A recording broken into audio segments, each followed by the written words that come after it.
Bonjour, chers collègues. Bonjour à vous tous. Good morning, dear colleague. Good morning, everyone, wherever you are. Good morning or good afternoon to you. In Asia, it will be the evening now. We are glad to have you connected, joining this meeting, this webinar. We will going to discuss on a report that was produced by the Alliance for Tobacco Control in Africa, ATCAR, and this report is a shadow report, a civil society report that explored the implementation of Article 13 of the Framework Convention, WHO Framework Convention on fight against tobacco control. This report is produced thanks to a collaboration with the Southeast Asia Tobacco Control Alliance. Before I continue, I'd like to express a big thanks for joining this call. My name is Léonce Sassou, and I am the Executive Secretary of the Alliance for Tobacco Control in Africa and based in Lomé, Togo. And here with me today for this call, I have Mr. Dauda Elachadam, who is joining from Chad, and he is the Secretary General of the Consumers Association and the President of African Union Consumers. And again, with us on this call today, Dr. Egbe, who is a researcher in South Africa, is the head of global research. And in producing this report as well, we have Dr. Assunta Mary from GGTC, who is a partner of ATCA and who has worked for a long time on tobacco control and also the tobacco industry interference. We are glad to have them with us. We have Madame Irene Reyes from Asia. She's joined as well.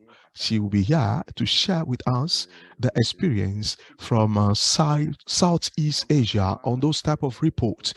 With me today, I'm very glad to have all these high caliber people on tobacco control, both in Africa as well as in Asia, to discuss on the tobacco advertisement, promotion, and sponsorship in Africa. Before we proceed, I'd like you to click on the interpretation on the globe icon at the bottom of your screen so that you can select your preferred language, because simultaneous interpretation is going on for this webinar. You also have the possibility to ask us questions to the panelists by sending your message or your comments or your questions so that we can address them in a Q&A box, in a question and answer box at the end of the presentation. We're going to address those questions. We'll first start with the presentations, and let's start with the first presenter. The first presenter here today. We have 4 panelists that we have here today. First, we're going to call on them to take us through their presentation. So the first person is, I'm going to invite Mr. Dawuda for his presentation. Mr. Dawuda, I said it a while ago, you are joining since from Chad, and you are the Secretary General of the National Consumer Association of Chad. You also Consommateurs, Africa. et vous avez une longue Sir, expérience dans la lutte anti-tabac. you have a lot of experience in the field of tobacco control in Africa. You supported various governments for the implementation of the Framework Convention, capacity building as well. Your organization also is a member of Tobacco Control in Africa. which is ATCA. With this huge experience, you also coordinated over the past 2 years the Afro region for the Global Alliance of Tobacco Control. And we are glad to have you here with us today, Mr. Daouda, to discuss with you on the issue regarding Article 13 in its entirety, and also your experience. You are also members want to tap into this vast experience that you have in the field of tobacco control. So you are welcome, sir. And I'd like to share my screen for Mr. Daouda so that we can display your presentation and allow you to start and take us through this presentation, sir.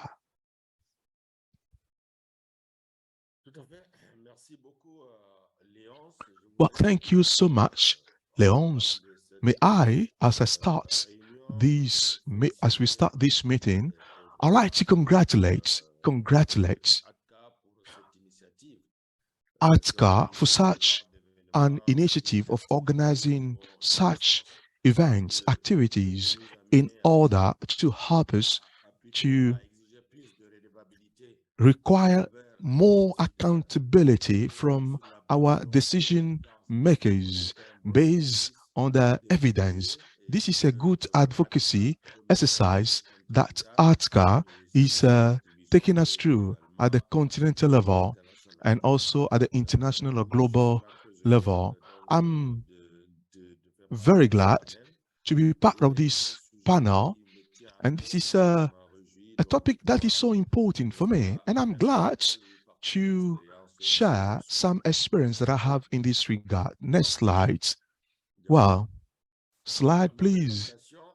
My presentation is simple and three major points: general information on tobacco and tobacco industry, because we cannot talk of tobacco without tobacco industry. Then I will take you to the tactics and strategies and arguments of the tobacco industry in terms of advertisement, promotion, and sponsorship, and sponsorship as well. And I'm going to talk about international and efficient solutions that are available out there for the states to help them to fight against the strategies of the tobacco industries. Now, talking about the general information on tobacco, talking about tobacco, first of all, tobacco is a slide. Tobacco as a consumer defender or advocate. But before I become a tobacco control advocate, you've just introduced me. I have 27 years of experience and life of commitment on issues regarding consumer protection, and tobacco is one of the controversial products for us advocates regarding consumers, because we work on a lot of consumer product or goods. We have perished goods, we have salmonella, we have the mad cow issue. We have so many issues regarding consumption. But when the product is hazardous, is dangerous, it should be withdrawn from the market. But the problem here is that tobacco, it is well known that it kills half of the consumers. Tobacco also creates a very strong dependency and addiction. It is harmful to the economy, harmful to the society. Apart from the health issues, it is clearly visible that individually, at the level of the economy and country level, tobacco is destroying the power purchase of the users. It is harmful, but unfortunately, despite all these products, is still an accepted good which is marketed in our countries. And as I speak to you here, if you have a new product on the market, if it were as harmful as tobacco, they will not accept it on the market. So this is a controversial product. And for us, as consumer defenders, we find ourselves in a situation when we ask the withdrawal of some products on the market, but we have a dangerous product which is still being sold and marketed, despite the fact that it is a well-known fact that this is dangerous. Secondly, next slide, we always wonder, why are people fleeing away? Why are the network what leads people to consume these deadly products, these dangerous products? That is also harming the health of people and also affecting their purchasing power. The reasons are the strategies of the tobacco industry. You know, I am committed in consumer protection through my marketing courses that I was I got committed into this consumer advocacy. When you see the marketing strategy of the tobacco industry, these are the best strategies that they design to sell their product. They are so intelligent, so cunning to attract the users. And this strategy is based on peer pressure, on the image that tobacco, when you smoke tobacco, it looks cool, older, or more adults. It gives you the spirits of relaxation.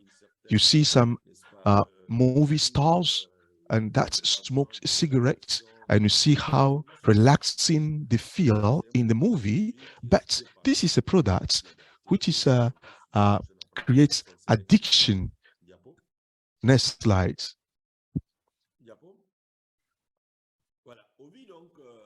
So, in the light of all the things I've said, talking about the tobacco industry, I talk about tobacco now. The tobacco industry is a murderous industry. Their interests, like any company, is to increase their sales. Increasing the sales and the objective are not in line with public health objectives. Their vision to continue to generate high profits. We know that the profitability is very high, and the tobacco industry needs to replace the smokers who have quit or die. And so they want to get young people to replace their smokers and to continue perpetuating the business. So they're using all the avenues possible to achieve these goals. The next one. So let's now, after this introduction on tobacco and tobacco industry, what are the tactics and the arguments used by the tobacco industry? The first one, which is the tactic of the major strategy, is lying and misinformation. And this lying is at the heart of the strategy to lead people to smoke even more. It is part of their DNA, despite all the negative consequences of tobacco. We have the documents of the tobacco industry's evidence that show that, of course, they conducting operation in order to deceive the smokers and prospective smokers by using the research. So they're in R&D as well. They have marketing strategies. They do public relations strategies in order to maintain all the smokers and keep on doing their business. Next. The same way, in their manipulation, they still use the public opinion.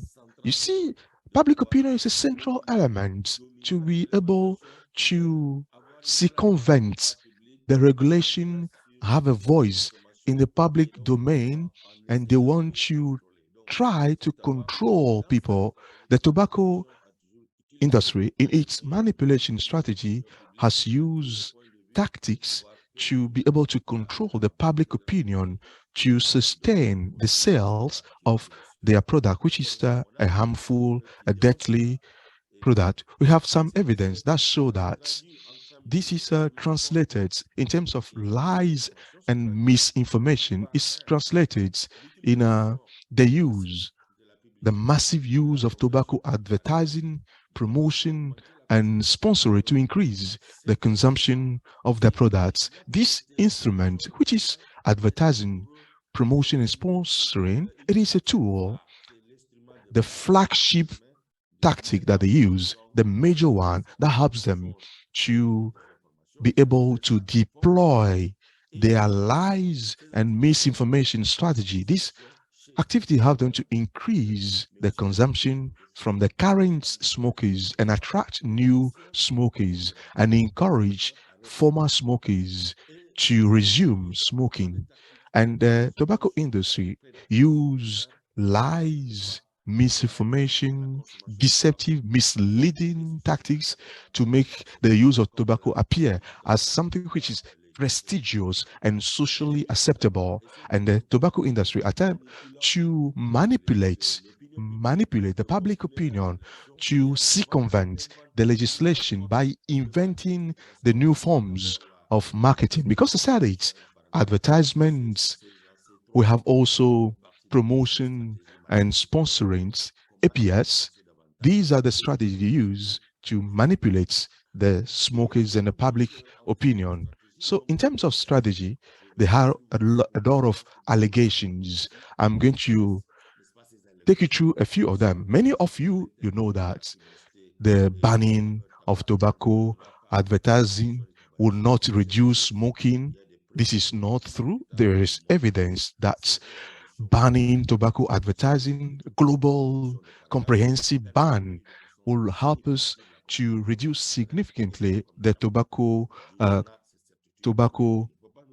consumption. And another lie, to them, that tobacco advertising, promotion, and sponsorship is targeted only at adult smokers. No, they have marketing plans that reveal that this plan targets the youth and non-smokers as well. Please, we've lost the speaker. The interpreters cannot hear the speaker anymore. I hope same applies to you as well. And the third point is that the industry also, the third allegation that the tobacco companies do not encourage sales to minors or underage children. So they encourage those who sell tobacco, retail sellers, not to sell it to underage people. But this is not true. They conduct research to target the young people and targeting also underage people, because this is the future of their products and they're investing in lots, targeting the underage or the minors and the young people. So they lie on these aspects. In the argument as well, the lies and misinformation, the tobacco industry argues that advertising and visibility of products in retail outlets is necessary to provide consumers with information about the brands that they offer.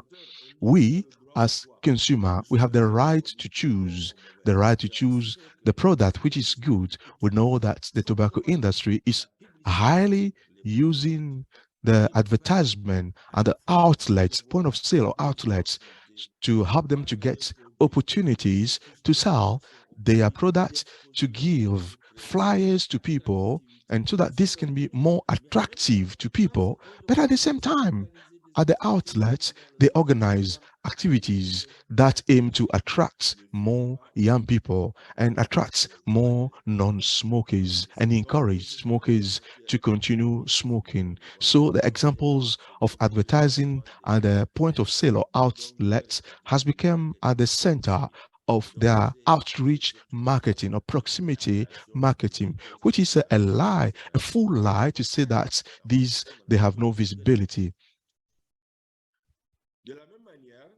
The same way as they claim or argues that the fact of not giving this visibility is limiting their rights, is a violation of the freedom of expression. So to them, their product is legal, so they want to enjoy freedom of expression to sell this good. We think that these all are serious lies. So they are sponsoring musical events. They say that they argue that the legal product, the tobacco industry, is not entitled to communicate with consumers. We see the mobile phone, other stakeholders, they offer sponsorship opportunities than the tobacco industry. So these are things that are not true. So to them, this will encourage illegal sale of tobacco for us. The point of sale advertising will encourage illicit trade by increasing the price competition. But I'm saying no to that because this exposes people to more tobacco products rather.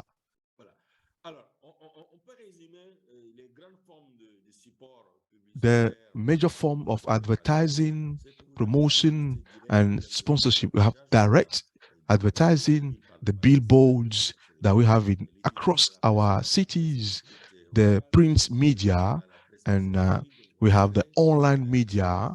We have merchandising, the lighters and clothes are used, particularly in our poor countries. People like wearing those clothes with the brand name of tobacco companies, and we have sponsorship.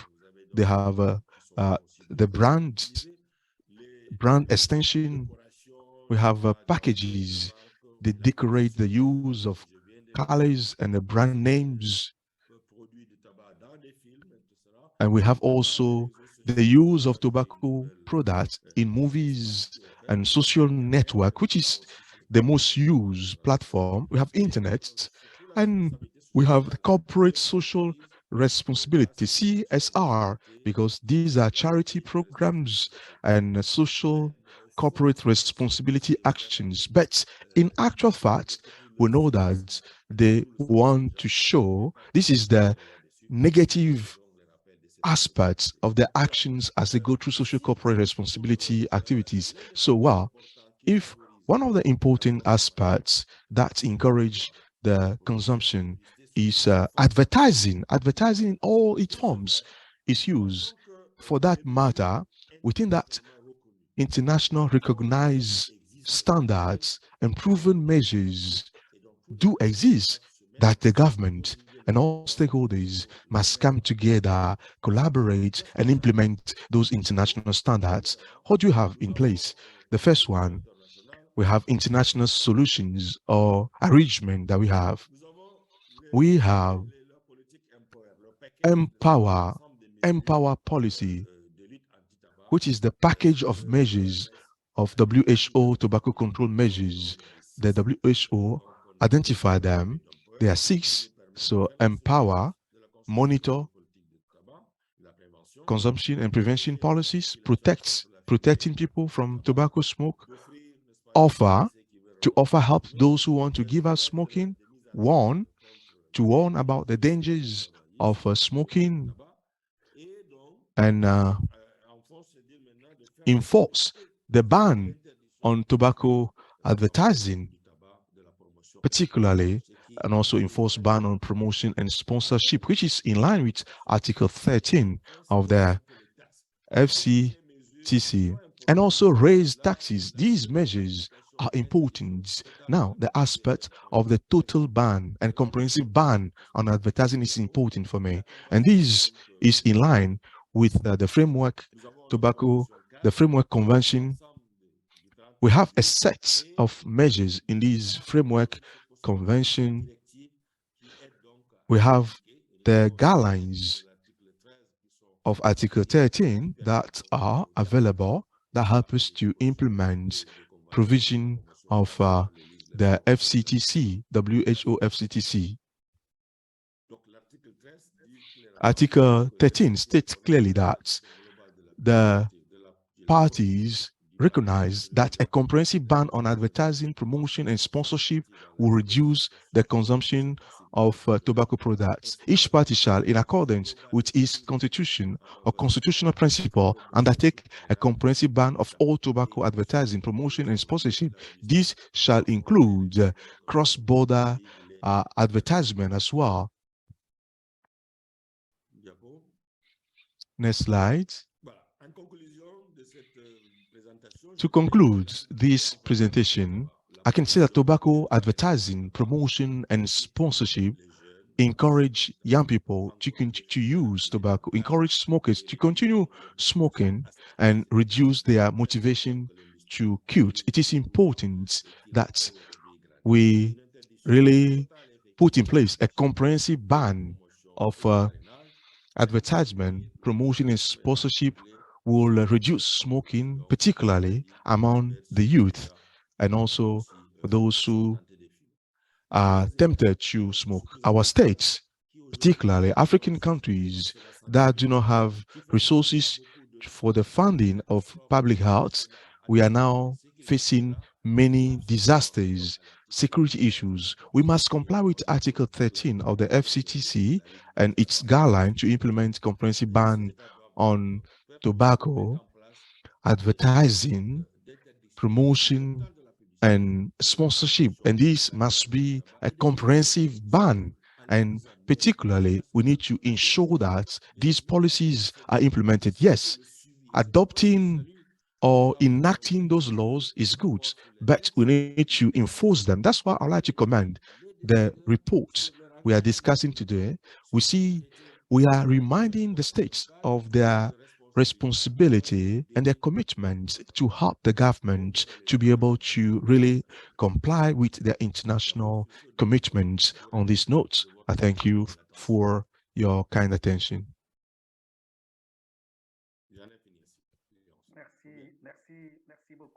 I'm done. Thank you. Thank you so much, Mr. Daouda, for your brilliant presentation. I would like to once again express. I know, as I said it initially, that I was telling your experience in terms of the advocacy for consumers' rights, and we can see through this presentation that you have really brought out the problems that advertising, promotion, and sponsorship of tobacco products pose to us. And you also allude that to the provisions at the international level. We can see standards that are in place. We have the FCTC.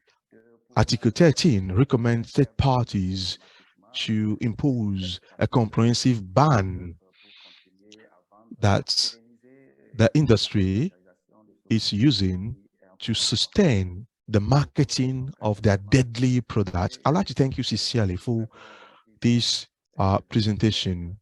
And this is from an expert that you are as an advocate of consumers' rights on the African continent and also an advocate of tobacco control. So you have a double capacity. Thank you so much. Please don't go away.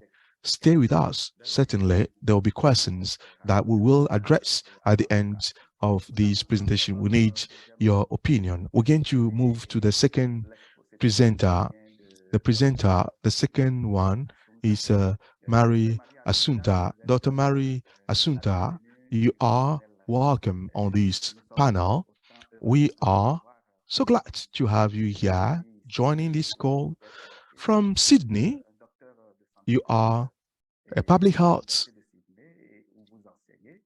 medical doctor from the University of Sydney, where you are a lecturer. You have about more than 20 years committed in fighting for the public health, and you are the heads global research and advocacy at an organization that is in charge, which is the Global Center for Good Governance in Tobacco Control across the world.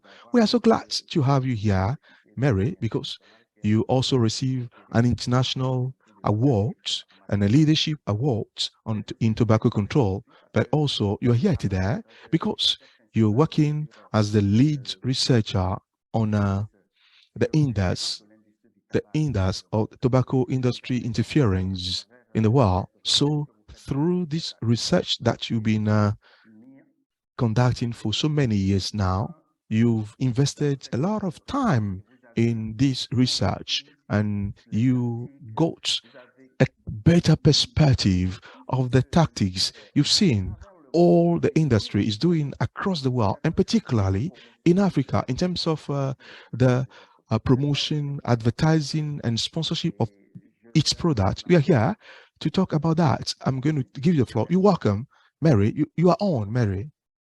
Thank you very much, Sasu, and hello, everyone. It's a real pleasure to join you all today. Sasu, thank you very much for that very kind and generous introduction. I just would like to say that you have given me a medical degree. I actually don't have a medical degree. My background is in public health, and thank you very much again. I would like to start my presentation now.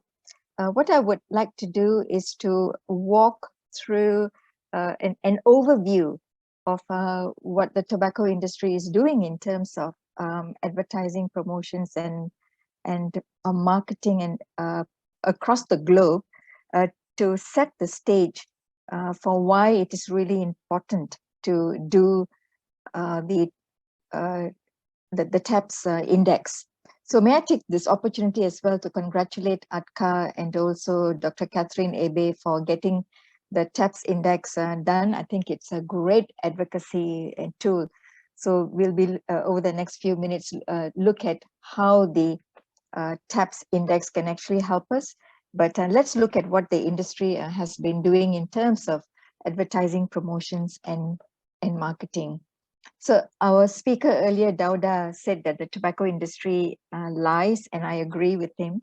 The evidence shows that the tobacco companies lie when they say that they only advertise to their customers or to smokers. They are not looking for new smokers, and they do not advertise to children. Now that indeed is a lie, because numerous reports by so many institutions and researchers over the decades, 4 or 5 decades actually now show that the tobacco companies do indeed market to youths, and there's also evidence that they target marketing near schools.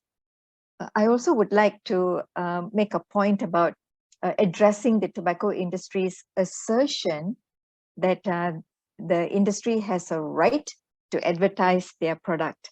They say that their product is legal and therefore they have a right to advertise it. I think you've heard in the earlier presentation as well.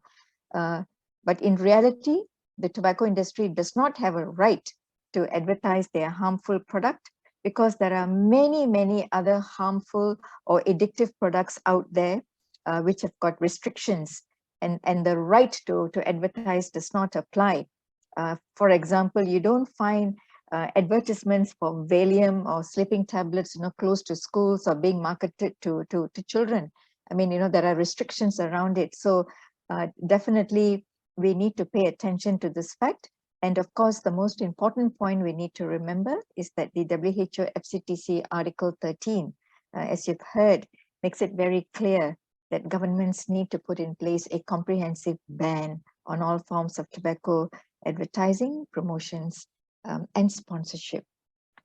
So we have got ample evidence, as I've mentioned, over the several decades where tobacco companies have lied when they say that they don't advertise to minors and that they don't mislead their consumers. So all sorts of examples, have emerged on how they have sponsored sports and how they have used young models, how they actually, it's everywhere. The advertising is everywhere. And the point is that the tobacco industry needs new customers. And that's the reason why it actually targets young customers, because once we know that the bulk of smokers who start smoking do so when they are below 18 years. And therefore, once young people are hooked, it is a lifelong, their customers to the tobacco industry. They promote near schools, and they've used images of fun, prestige, success, sex, sports. So you've seen numerous examples, and some of these actually do continue. So just like all other consumer products, to increase sales, tobacco companies need to continue advertising and promoting their products. So, this is a basic principle of economics, and this is what drives sales. So let's look at how much they actually spend advertising and promoting their product. I mean, they're very serious about advertising and promoting, and that's why they pour billions. Actually, it's not millions, it's actually billions into advertising and promotions. If I were to give you just one example in 2020, and just one country, the tobacco companies in the US spent $7.8 billion on advertising and promotions. In 2019, major smokeless tobacco manufacturers in the US spent $576 million on marketing. As you know, that smokeless tobacco is now coming up as novel products, and so you can just imagine that the advertising is actually going to increase. So when governments start to implement the WHO FCTC Article 13 guidelines, it does not mean that the tobacco industry has stopped spending on marketing. The tobacco industry will find a way to undermine, derail, or circumvent the laws banning tobacco advertising, promotions, and sponsorship. So where is the tobacco company's marketing budget going to these days, particularly in countries that have started to implement Article 13 guidelines? How is the tobacco industry advertising, promoting, and marketing its products? So I would like to spend a couple of minutes to look at that. And there are four areas or four examples that I would like to give you. And I'm going to start with sports sponsorship.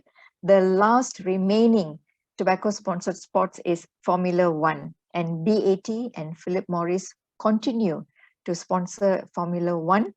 In 2021, the tobacco industry spent an estimated $105 million on Formula One sponsorship. This is just one sport. You can just imagine $105 million that they have spend on this one sport. So in Africa, although the Africa region does not host, any of the countries don't host the Formula One racing yet. However, it is telecast to many countries in Africa and around the world, and therefore it reaches a very huge audience who will then receive the advertising. So Velo is a product of Voos or Vibe. These are brands belonging to BAT, and we know that BAT has been trying to push these new products into markets in Africa, starting with Kenya, for example, and Zambia is another example. And how does it do its advertising? So young people actually begin to see it via Formula One as well. So BAT sponsors the McLaren car, and while the races are on, and there are 22 races every year, BAT would then be running various youth-orientated activities in conjunction with Formula One. The second example that I'm going to give is that promotions and advertising via social media has increased exponentially. So tobacco companies are now paying social media influencers to promote their tobacco products, particularly their new products. And this has posed a big challenge for regulators to monitor and to take action, because this is really a cross-border issue. Groups like the Campaign for Tobacco-Free Kids, the University of Stanford, and Siatka, and many others, Stop Project, the University of Bath, have actually documented how this social influences are actually being utilized by the tobacco companies. And there have been exposés by Reuters and also by The Guardian. You find that tobacco companies, when they insist that they don't advertise or market to youth, and when they are exposed they will quickly take down the advertising, or they will come up with some kind of a flippant excuse. So in February 2021, there was a Guardian expose, which then talked about how the tobacco giant, is spending £1 billion on influencers to actually boost their new tobacco products. And you can see from the images that they use very young models. The third way is via corporate social responsibility, or CSR. This is the charity that the tobacco industry does, and it stepped up these charitable activities, especially during the pandemic. And it does CSR activities because it is an effective way to reach top-level government officials. And we know that both in Article 5.3 guidelines as well as in Article 13. In Article 13, calls for a ban on CSR activities because they are a form of promotion. In Article 5.3 guidelines, the guidelines call upon governments to denormalize CSR activities because they are a form of promotion, and they create these opportunities for the tobacco industry to rub shoulders with high-ranking government officials and put them in a compromising position. So this is ATCA reported in the 2021 Africa Tobacco Industry Interference Index. It provided examples of countries where government officials have actually collaborated on CSR activities with various tobacco companies. Burkina Faso, for example, Gabon, and also Mozambique. Mozambique signed a 3-year MOU.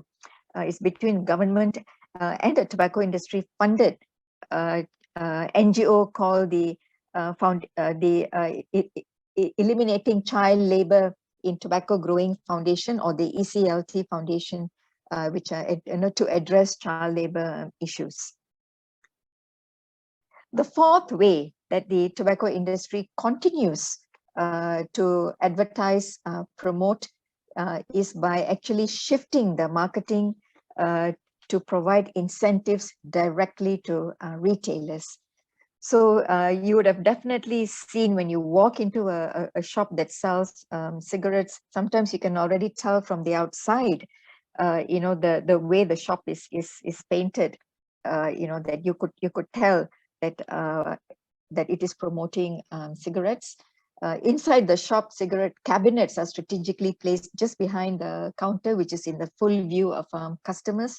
And these actually serve as a power wall to promote various cigarette brands. As you can see in this example, these are all advertisements for cigarettes, and then you've got the packs of cigarettes lined up.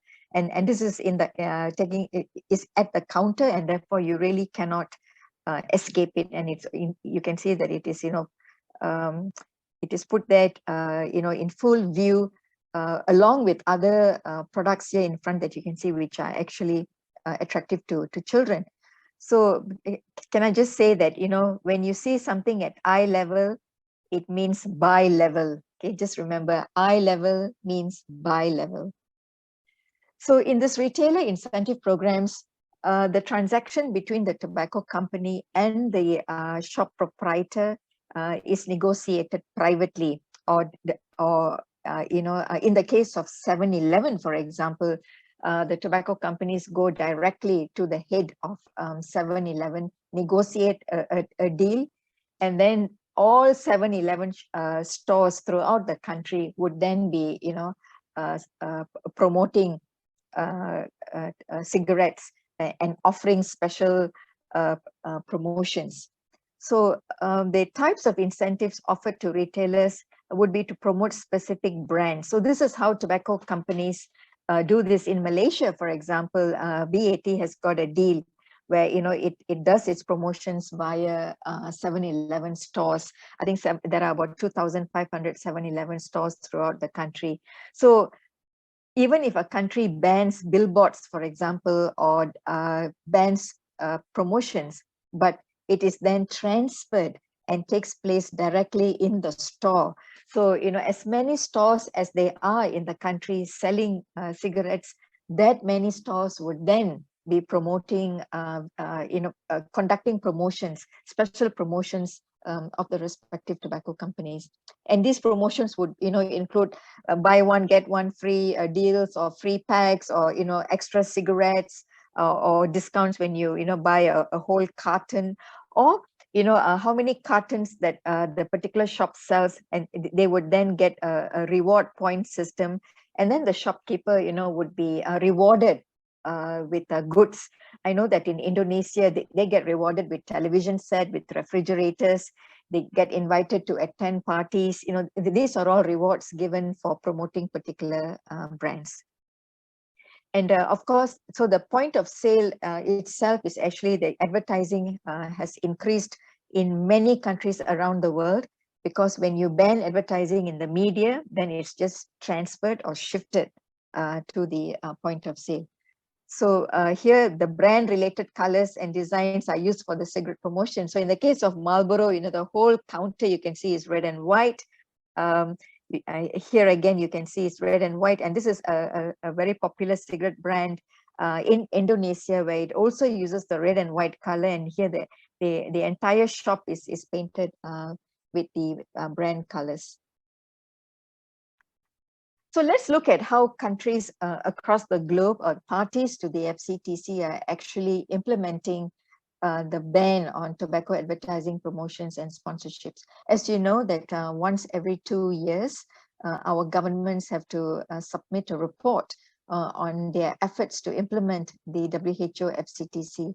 So when I looked at how countries are actually implementing Article 13, you can see that there is really quite a long way to go. Very few articles in the FCTC actually have deadlines. So Article 13 has got a deadline of 5 years. So, if you look at, if your country ratified the treaty within 5 years after ratification, it should have implemented a comprehensive ban on tabs. But you can see that that there is some progress on product placement, on tobacco sponsorship. But when you go down, the list, you find that there are fewer countries have actually banned display at points of sale. Fewer countries have banned cross-border advertising or brand stretching. So it is really important, therefore, to look at the details. Earlier on, you heard that it's important to have a comprehensive ban. So that's what the TAPS index would actually do.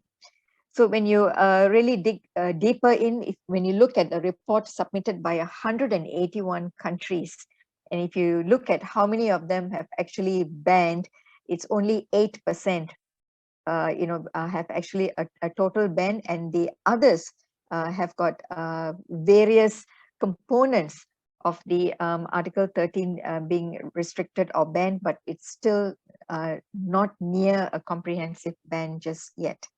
Okay, so there is still quite a way to go. So therefore, I would like to conclude with some recommendations. And the first would be, of course, to implement a comprehensive ban on tobacco advertising, promotions, and sponsorship, the Article 13 in its entirety. It's really important to plug loopholes. So banning advertising in the media, but allowing advertising at points of sale is really a loophole that you have seen that the tobacco industry exploits by dealing directly, by giving incentives to retailers. Therefore, plug loopholes. So ban advertising at points of sale, ban cigarette pack display. And here's a photograph from Sydney in 2005, where pack display was banned, and Thailand also banned in 2005, and it's really important. So this is a loophole that needs to be plugged. TAPS ban should also address the pack. So the display area, as I've mentioned earlier, serves as a power wall for promotions and advertising, and it becomes, the pack itself becomes a communication tool. So therefore, it's really important to ban pack displays. License retailers, this is really important, so that you can put in some clauses as to when or how a retailer can obtain a license. So therefore you cannot give license to retailers to sell cigarettes near schools or close density. You can actually control the number of licensees to sell cigarettes. When you control that, you'll have a better handle on. It's a good countermeasure to address incentives to retailers, because currently very few countries have information about the amount of incentives that are being given. Remember, the marketing budget of the tobacco companies have been transferred. So I think that this is really an important area to address by licensing retailers. Governments should also require the tobacco companies to declare their marketing expenditure. I provided a figure from the US, but I find that in many other countries, it's really difficult to find out really how much tobacco companies are spending on marketing. But governments, under their Article 5.3 guidelines, can actually request companies to declare their marketing expenditure. Strengthening the monitoring mechanism is really important. In Africa, you've got the observatory, ATIM, and also you've got NGOs like ADCA who are conducting the and monitoring the activities of the tobacco industry, and these monitored items need to be documented and presented to governments so that they can take action. With that, thank you very much. I'll be happy to answer any questions. Thank you, and back to you, Sasu. Merci beaucoup, Mary. Merci pour cet exposé. Thank you, Mary, Nous for this presentation. We've learned a lot from you. Résultats, que tout ce que tu as appris de everything you've also ta recherche from your research at international. The global level. Merci, et surtout, je voudrais relever ici ce que Mary a dit. I'd like to say a few points that you raised. Let me buttress them regarding the reports that our states presented on the implementation of Article 13. That shows that we still have a long way to go, and we are going to move to the specific example of Africa. Dr. Egbe is going to come in now to let us know what has been done with this report that was produced by our governments. Dr. Egbe, the report that is produced for Africa. Dr. Egbe, you were the lead researcher for this report, and as a lead researcher, you work based on the model that was produced by Southeast Asia. We've got Dr. Egbe here with us. Dr. Egbe, you are a specialist, a scientist based in South Africa. As a researcher, you're working in the fields, the following on tobacco control, particularly public health, and you're working as a psychologist as well, working on issues regarding alcohol, and you base at the South African Medical Research Council.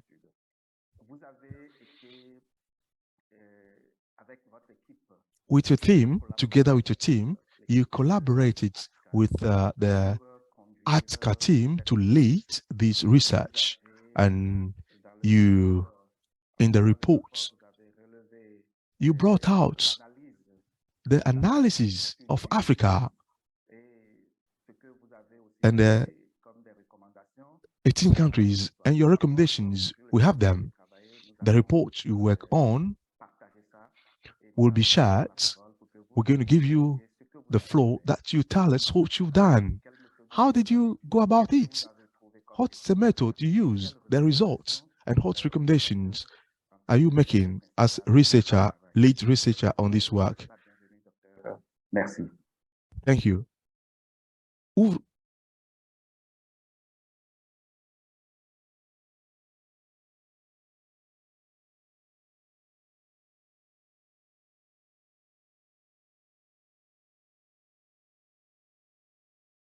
Dr. Egbe, vous avez la parole.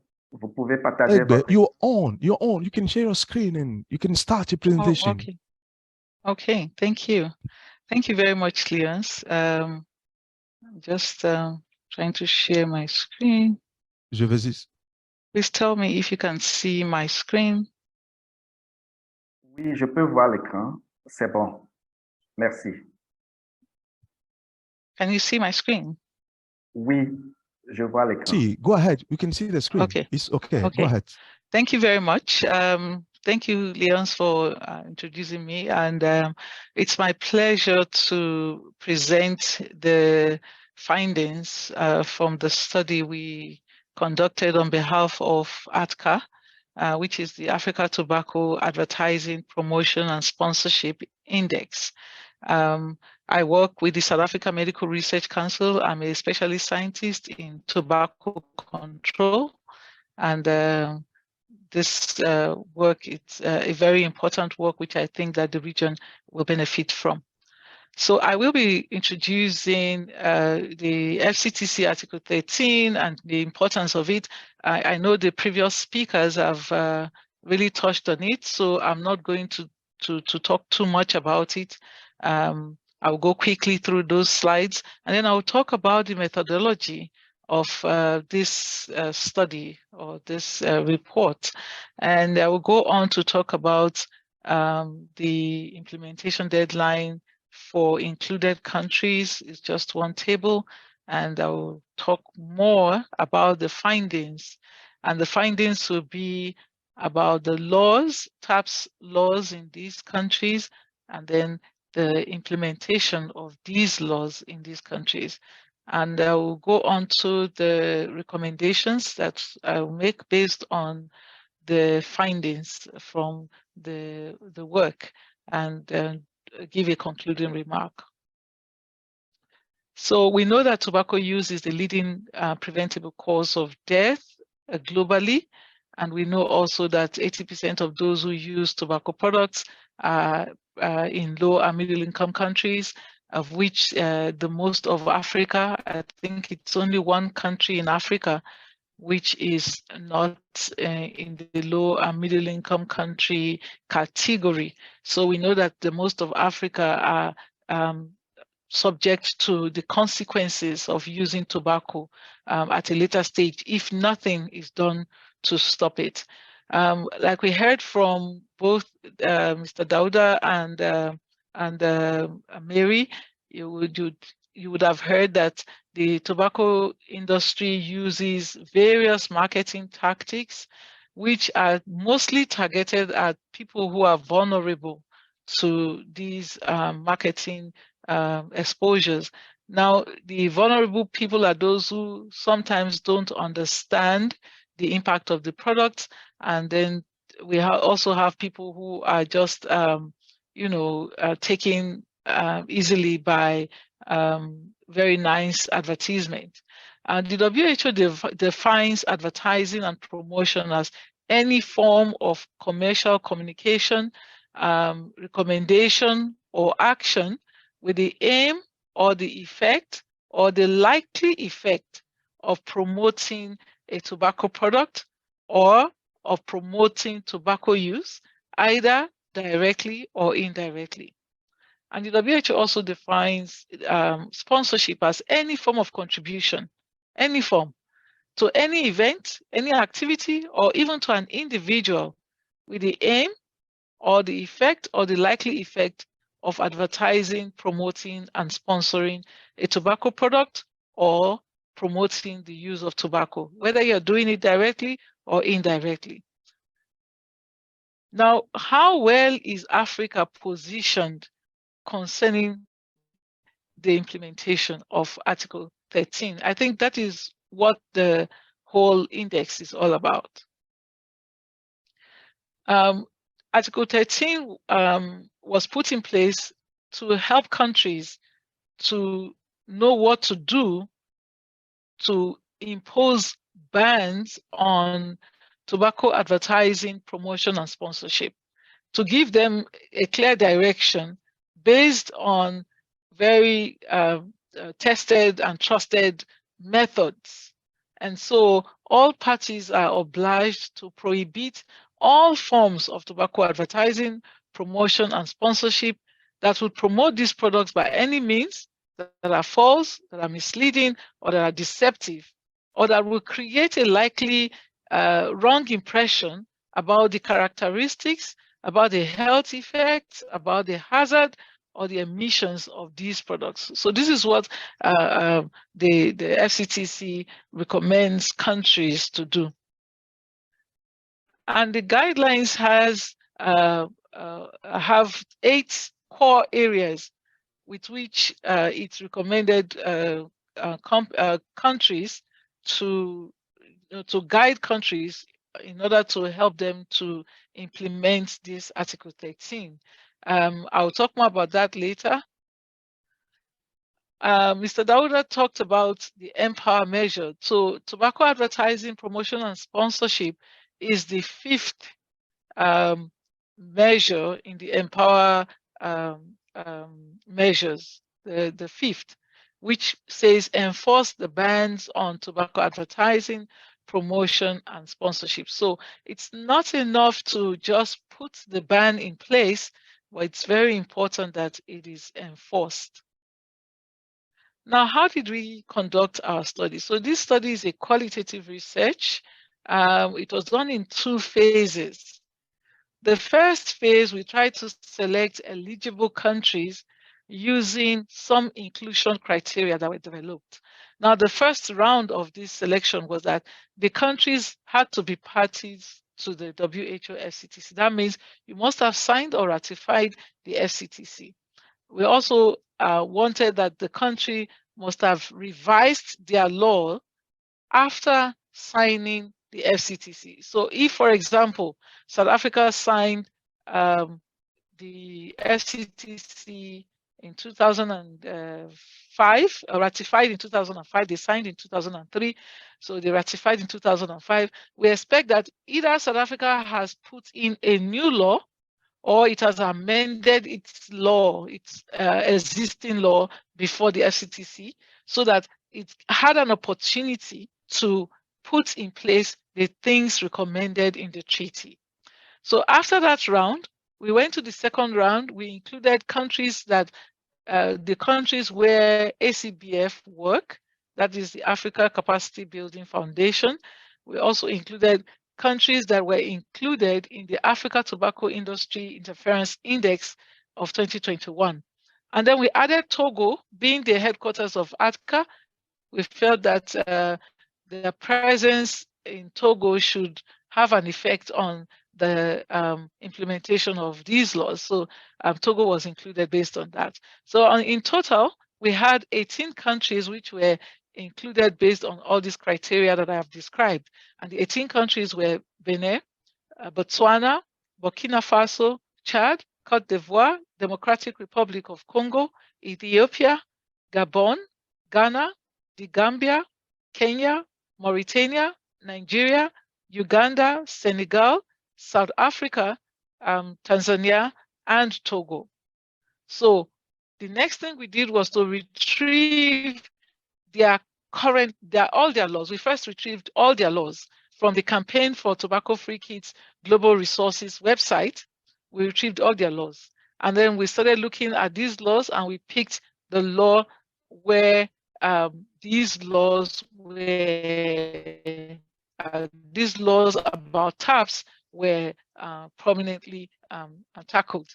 So sometimes we needed to use more than 2 laws because some countries, they have amendments to the original law, and some of the amendment did not touch on everything. So we'll use the old law as well as the new one that had amendment. So after that, we retrieved we used an Excel template, which we sourced from CIATCA. CIATCA, thanks to Mary and her team that guided us on the use of that template. We did a little modification, but it was mostly what they gave us, because we also wanted to be able to compare whatever it is we would get from our continent with what CIATCA got in Southeast Asia. So each of the TAPS components were then assessed and graded in 4 possible statuses. So we had we assessed them based on whether there was a law that totally banned a particular component, or whether the law only partially banned the component of TAPS, or if there was no law, or if we're not sure. So we had to put that because some of them were not easy to just know that like that. The second phase involved us doing a verification process using, not us doing the verification, by the way. We got, after completing the legal part, that is documenting the legislation in these countries, we then got a list of individuals, mostly advocates. Not all of them were advocates because we still had to go beyond the advocates where we couldn't have access to the advocates. We went to these countries. We didn't go to this country. We got the names of the partners in these countries, and then we sent them what we have documented about their law. We also sent them the particular legal document that we used, so that they will tell us in case there's another law that we're not aware of. So we sent them the law, we sent them the Excel sheet for their country where we had documented their performance in terms of putting in place a law about that bans TAPS.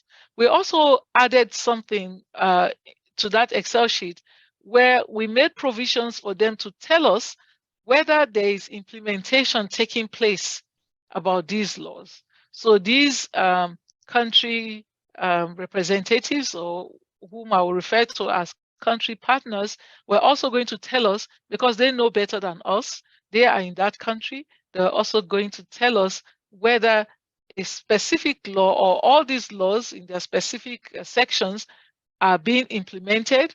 And we also mapped their implementation based on the 4 criteria that I had mentioned before, whether it's total implementation, whether it's partial implementation, whether there is no implementation, or whether they were not even sure whether it was being implemented or not.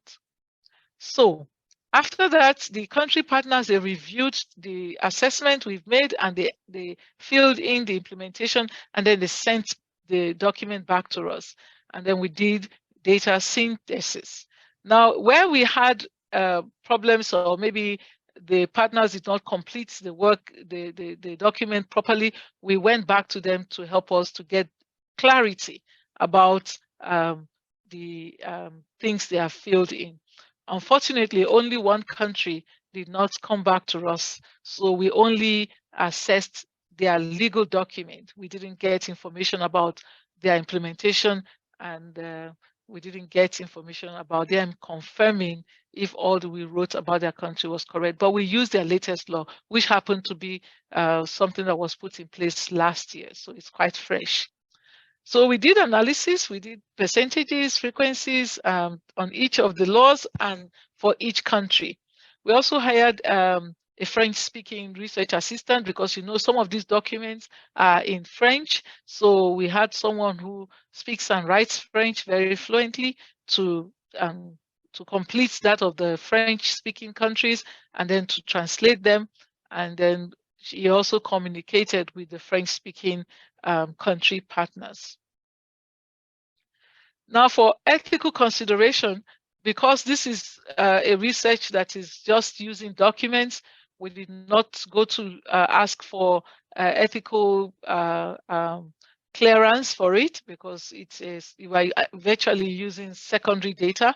But we informed the participants, that means we informed the country partners about the study, and ATCA also helped us to inform them before we sent them the document. And then no participant was forced to participate. We also maintained confidentiality and anonymity. So apart from the name of the country, we did not reveal the name of the person who entered it, because we don't want anyone to be victimized. So the information we shared in the report were also de-identified. That means we didn't put the name of the person, but we put the name of the country. So for the implementation deadline, Dr. Mary mentioned that you are supposed to have started implementing TAPS if you have signed the FCTC after 5 years of signing the FCTC. So this table tells you when these countries are supposed to have started implementing TAPS. So most of them were in 2010, about 8 of them, and I think the latest one are those in 2019 who signed the FCTC in 2014. That is Ethiopia. So in all of the, I mentioned earlier that we selected 18 countries that met all our inclusion criteria. So these are only the 18 countries, and the report I will give from now will only be about the 18 countries. So the findings were grouped according to the 8 core aspects of TAPS according to the guidelines to the implementation of Article 13. The first one is direct and indirect advertising in the media, in mass media, so that is print, television, and radio. The guideline calls for a ban on all forms of direct and indirect advertising in all forms of media. So what we found was that Togo was the only country that had all components of TAPS, being covered in their law.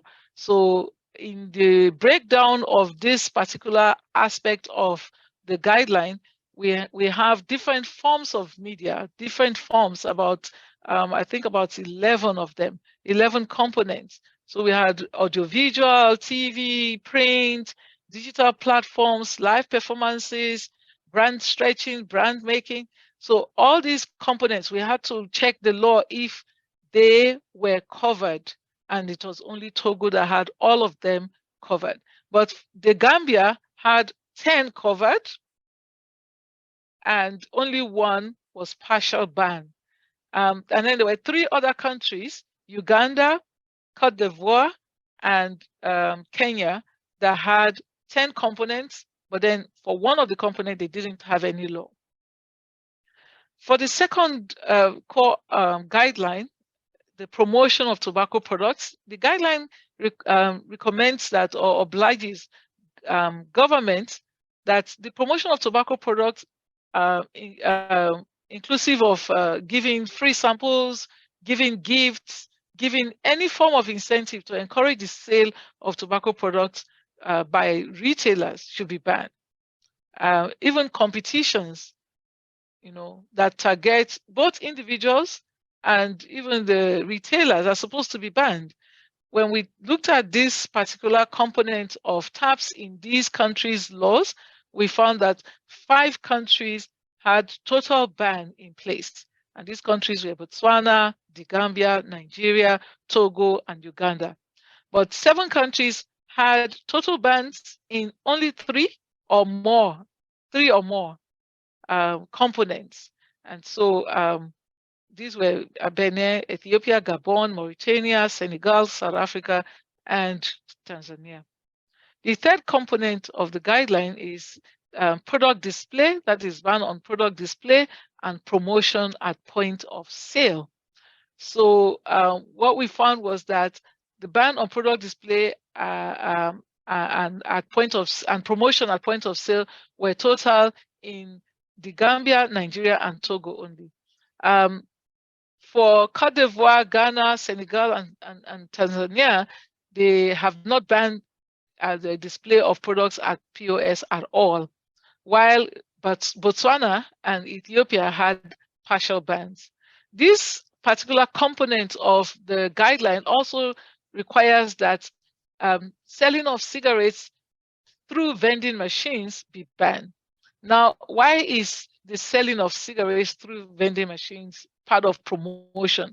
Because just like what Dr. Mary showed in her picture, where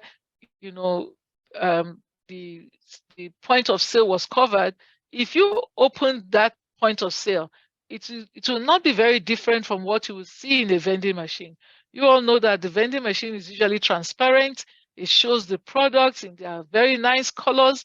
And so that has become a form of advertisement. And that is why it was included in this guideline. So only 10 of 18 countries have banned sales through vending machines. South Africa has a partial ban. South Africa says you can put it in a place where people above 18 can visit. So if you have a restaurant, for example, and you have a vending machine, South Africa allows you to put it in a place, for example, where only adults can visit. But you know that is not very effective, and so that is why in the current attempt to put a more comprehensive law, South Africa is actually seeking to remove vending machines completely, like the rest of the 10 other countries. So for the fourth one, we have tobacco packaging and product design.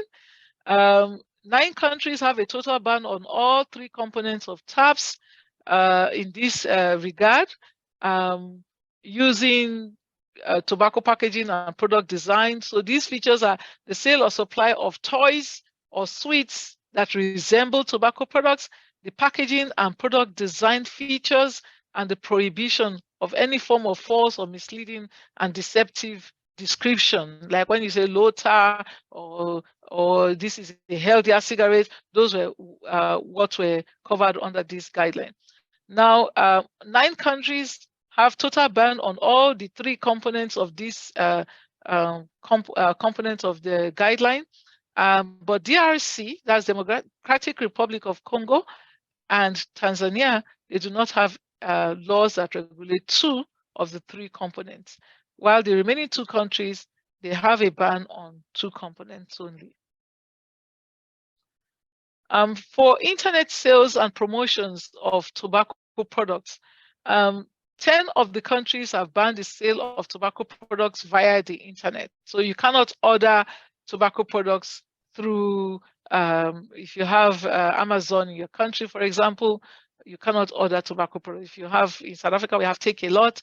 I think in Nigeria, they have Jumai.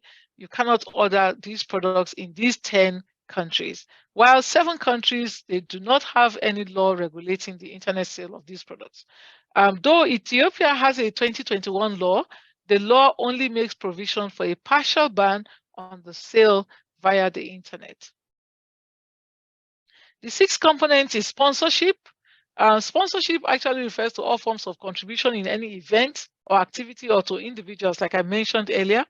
6 of the 18 countries that we assessed, they have laws that are banning both the components of both components, because there are only 2 components. That is, you restrict the tobacco sponsorship of international or national events and activities, and then you also ban the contribution of these companies of any kind to individuals or to even activities. So only these 2 components are there in the guidelines. Only 6 out of these 18 countries had a ban on these 2 components. South Africa has a partial ban on both components.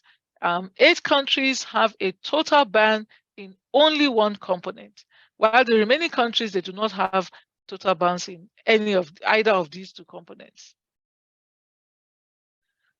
The 7th one is tobacco industry's related corporate social responsibilities. I think that I don't even need to explain this because Dr. Mary did a very good job explaining what this means.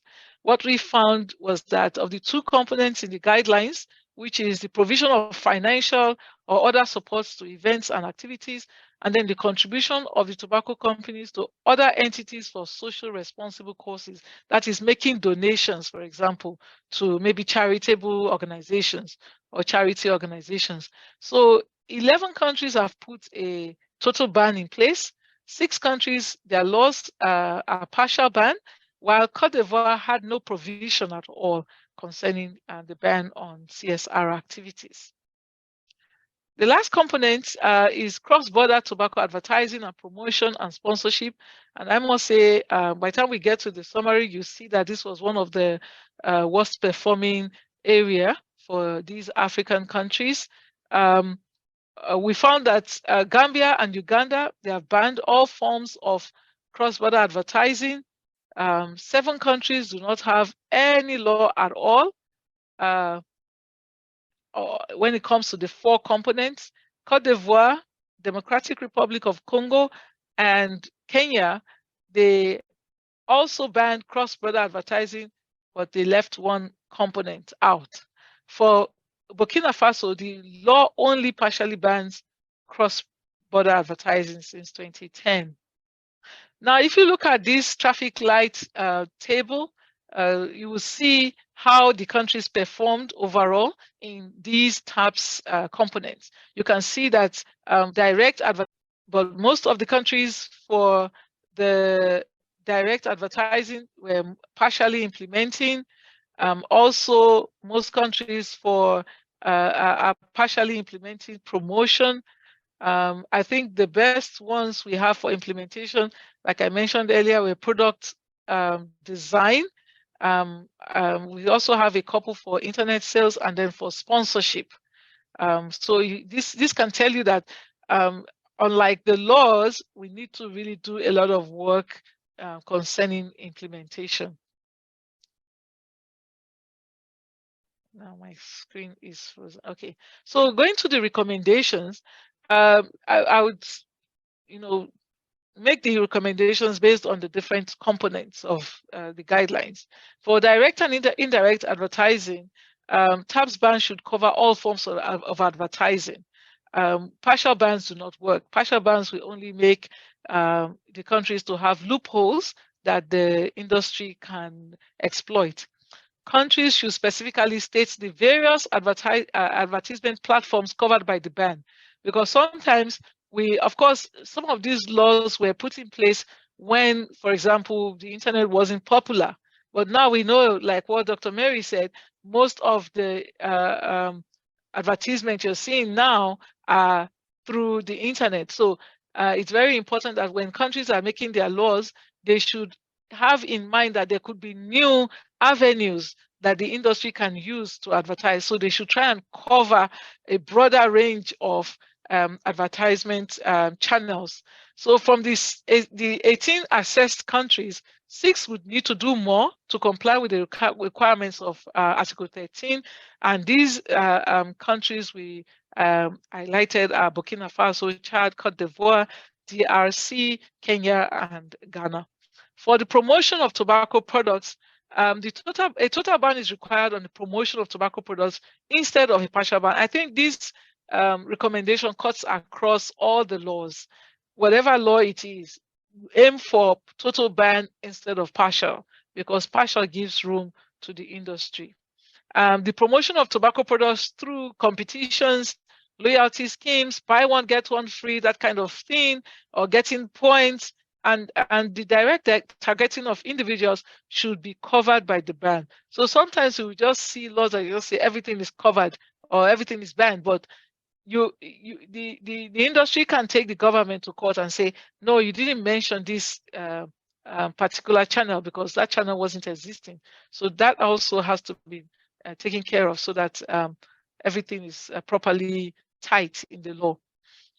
With regards to product display and promotion at the point of sale, there should be stricter regulations on the display, promotion at point of sale, and the sales via vending machines of tobacco products by African government. They need to be banned. There should be stricter regulations looking at these aspects of promotion, because the industry has been banned from putting up billboards and everything.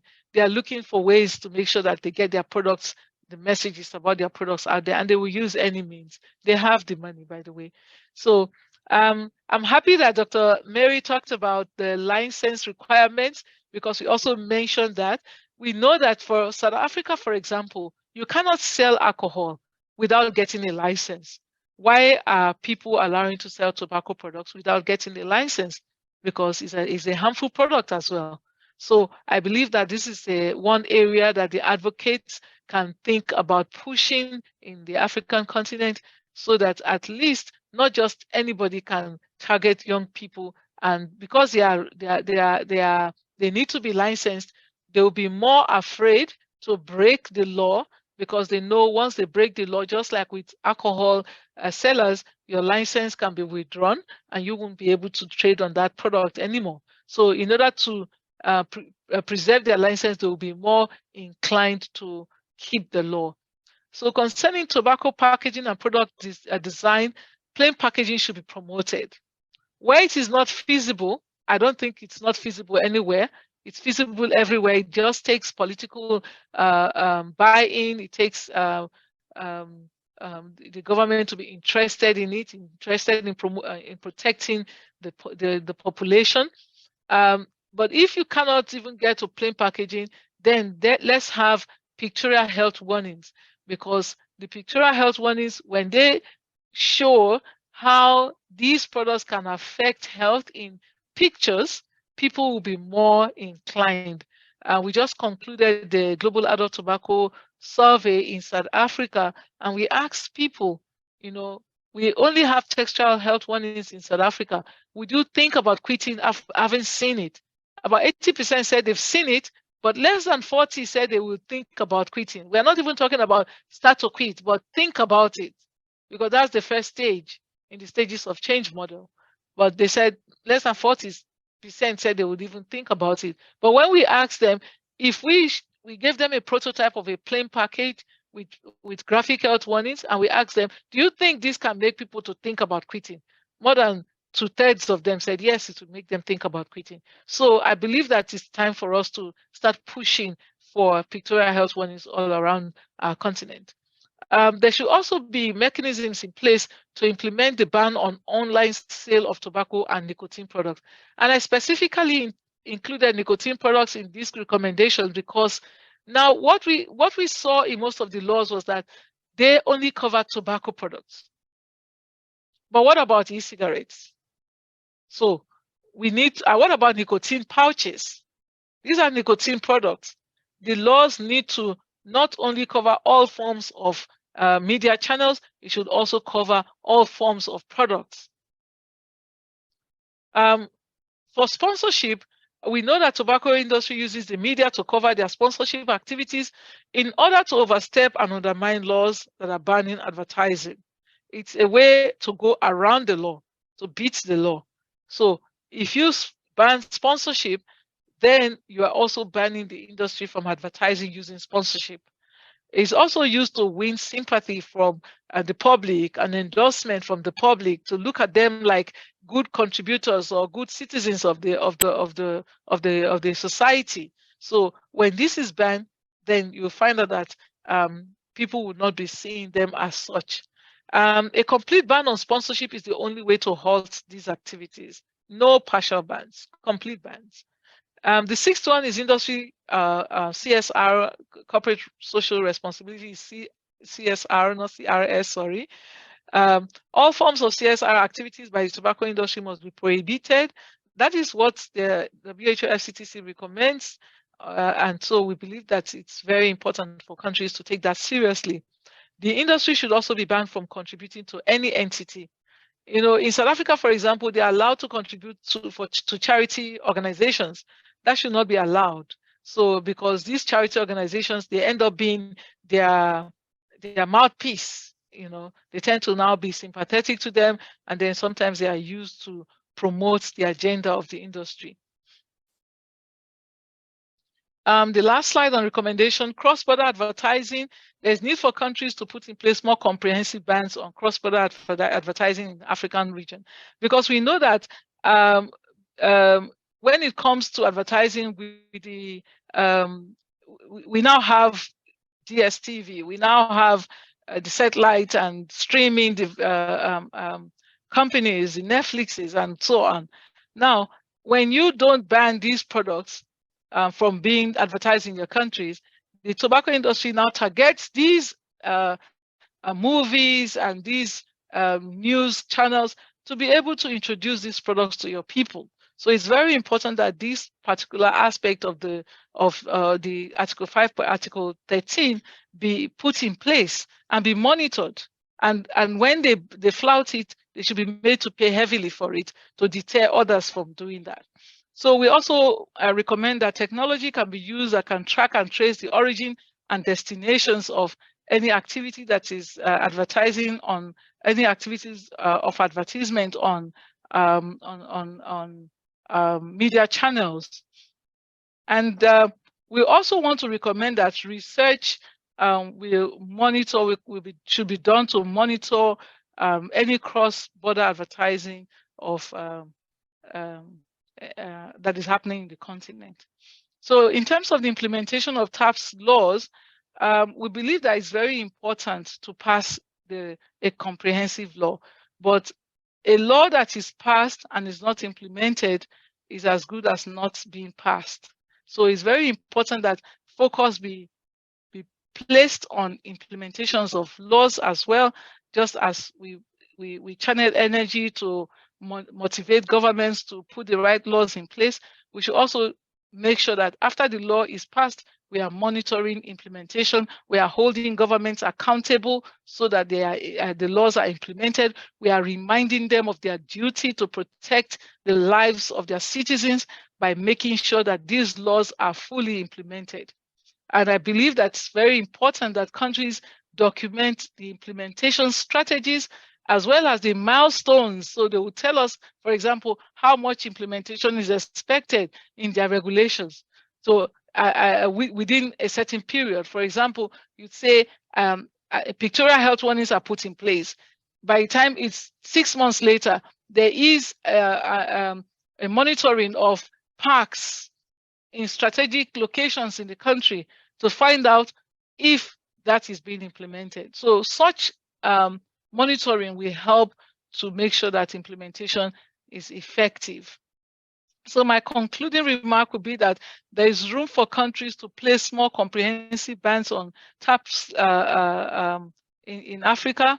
So like I mentioned before, partial laws are only loopholes for countries, the industry to exploit. As much as possible, countries should go for comprehensive and total bans. Countries also need to review their laws to move from partial bans, that is those ones who currently have partial bans, to move from partial bans to total bans on all the provisions of TAPS as recommended by the FCTC Article 13. African countries need to bring electronic cigarettes and other nicotine products under existing regulatory frameworks for tobacco control. We know that a lot of countries, I don't think there is any country in Africa that is currently having a law that regulates the advertising and the marketing of electronic cigarettes and nicotine products like nicotine pouches. So I think that countries need to live up to expectations, because with this, that's the only way people can be protected. So just to mention that we did not assess electronic cigarettes and nicotine, it's just based on what the FCTC Article 13 has. And so we propose that a research investigating the marketing and advertisement of novel products in the continent should be undertaken. So that is where I will stop. I will acknowledge my co-consultant, Ms. Pindile Ngobese, and our French research assistant, Mr. Christian Mwenyi, as well as another research assistant, Sipesikle Gwambe, and of course my colleagues who also helped with making sure that this slide looks as nice as this, Ms. Ashima Khan and Ms. Sinclair Kobo. And of course, all country contacts who responded to our request, we are immensely grateful to you, because we know you took our time to, look through the things we've done and to make sure that they were correct. And we thank also CIATCA for graciously providing guidance on the methodology. And lastly, but definitely not the least, I thank ATCA for trusting us with this project. Thank you. Merci beaucoup, Dr. Egbe, pour votre... Thank you so much, Dr. Egbe, for your presentation. You presented these reports and the methodology used for that matter, and the outcomes, the findings of these reports. I'd like to note that we have to go to work more on advertising and the marketing of novel tobacco products, which is important for me. You also know that this work was done. You drew inspiration from de rapports reports réalisés was produced in Southeast Asia. And with us here today, we have Reyes, Mrs. Reyes, who work in Southeast Asia. Irene is from Siatka, and you also thank Siatka at the end of the presentation. So this is the time to transition to Irene. Before we give the floor to Irene, allow me, please, to express our colleagues who join us. Please, your comments can be sent in a Q&A box. This will help us, Dr. Egbe, to take your questions. Mary, as well as Dauda, are still connected because time is not on our sides. We may not have time to go through all your questions live. You would like to please ask you to send your question to the Q&A. Mr. Webby, raise the hand, please. You raise your hand, please. You can send a question in the Q&A to Dr. Egbe and the rest of the panelists, please. I'm going to invite now Aaron for her presentation. And after Aaron, we're going to share you the link for these reports. Aaron, you are from Siatka. Dr. Egbe mentioned many times Siatka in her presentation. You play an instrumental role in the campaigns of denormalization of the tobacco industry at Siatka level. And you also, today, you are the member of the board. You sit on the board of corporate accountability as a legal expert. You manage as well the organization in Philippines called Health Justice. So, well, it is an honor to have you here today to share with us what you've done regarding Southeast Asia, and you also done this study including a few countries in Asia. You have the floor. What is the situation? Do you have good experience, best practices that you can share with Africa that we can also replicate in Africa? Today, we have leaders across the continent, focal points of governments that join the call, human rights defenders that join the call today. So, Irene, you have the floor to share with us your experience from Southeast Asia and how is the index. What is the impact of the index in your region? Tell us, please. You have the floor. Aaron, I'm going to share your screen. I'm going to share your screen and so that I can speak. Go ahead. Thank you. Thank you to ATCA for giving Siatka the opportunity to present on the status of TAPS in the Southeast Asia region. And congratulations on the release of the Africa TAPS Index. Next slide, please. So Siatka TAPS Index is a tool to monitor and to assess the status of TAPS ban in Southeast Asia region. It provides for the status of the TAPS ban implementation in 10 ASEAN countries. It identifies best practices of TAPS ban implementation. It identifies loopholes that need to be plugged at the national and subnational level, and it provides policy recommendations. Next slide. In general, we've noted the following. As what the previous speakers have noted, partial ban of TAPS is ineffective. While ASEAN countries have made much progress, there remains room for improvement, particularly in Indonesia and in the Philippines. Most countries have banned point-of-sale advertising, for example. However, this measure is not enough, and it's ineffective if other forms of advertising through display of products at retail counters are also allowed. Secondly, tobacco industry-related corporate social responsibility activities, they are a form of sponsorship, and they are used by the tobacco industry as a form to whitewash tobacco harms, to access high-level officials and other policymakers. In the ASEAN region, only Brunei, Laos, Malaysia, Myanmar, and Thailand have banned CSR by the tobacco industry.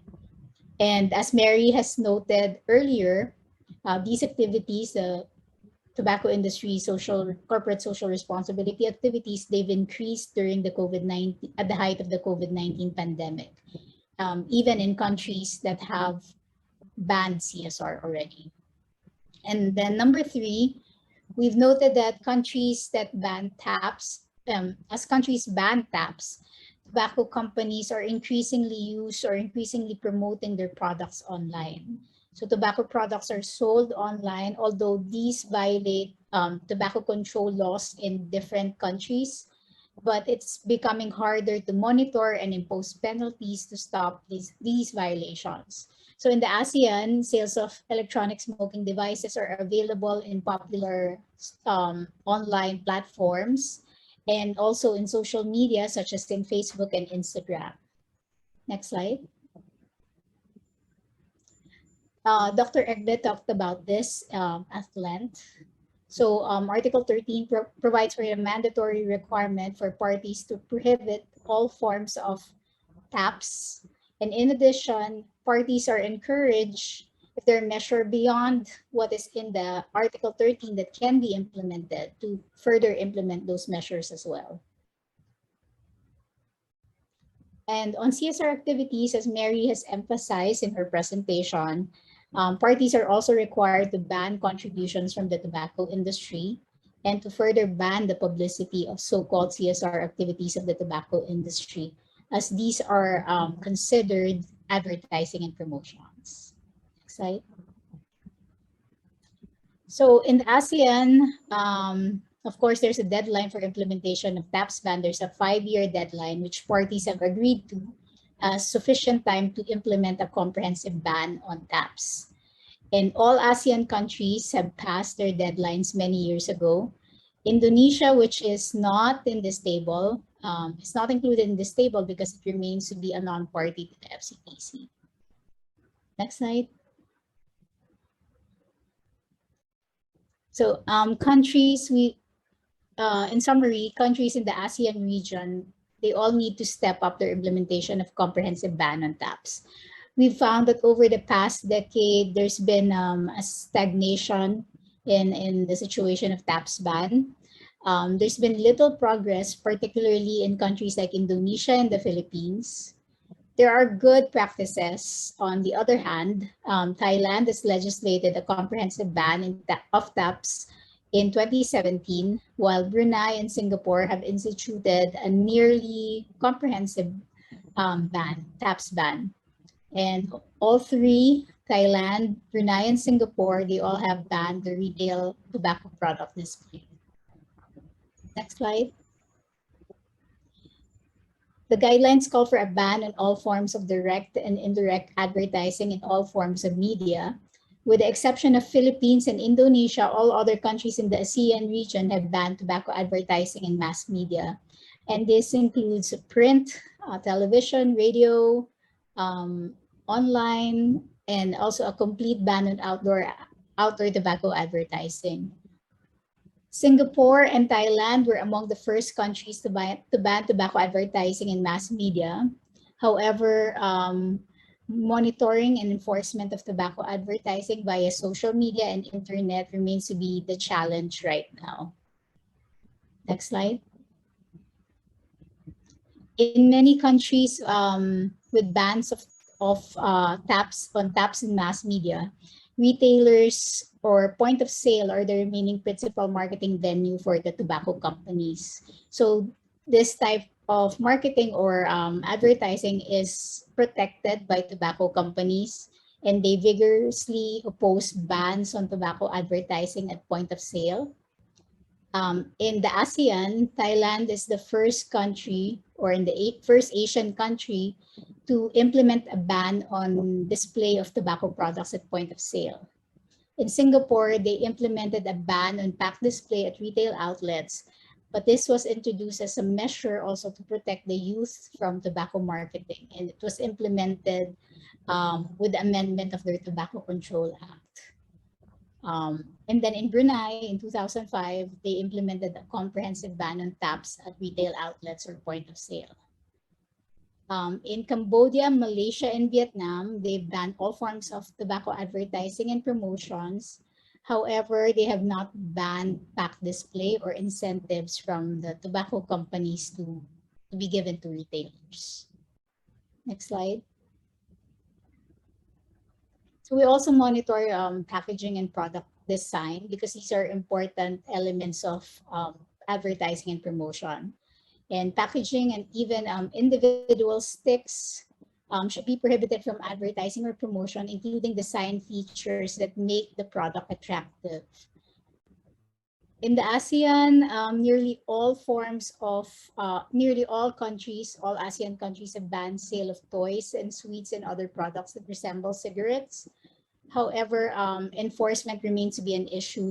There are reports, for example, in Vietnam that show that these types of products that resemble toys or products that resemble cigarettes are still being sold in Vietnam.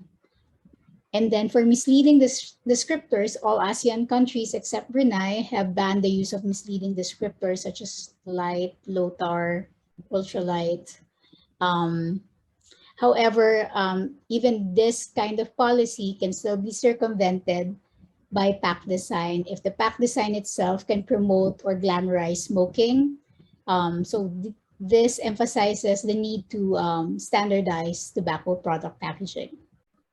Next slide. So internet sales of tobacco, as was mentioned by the previous speaker, should be banned as well, because when you sell on the internet, this automatically includes promoting and advertising. So there are also documented evidence that the tobacco industry uses the online platforms to target new consumers, and especially to market to younger people who use the internet frequently by advertising through platforms that are frequented by minors, such as social media apps like TikTok or Instagram.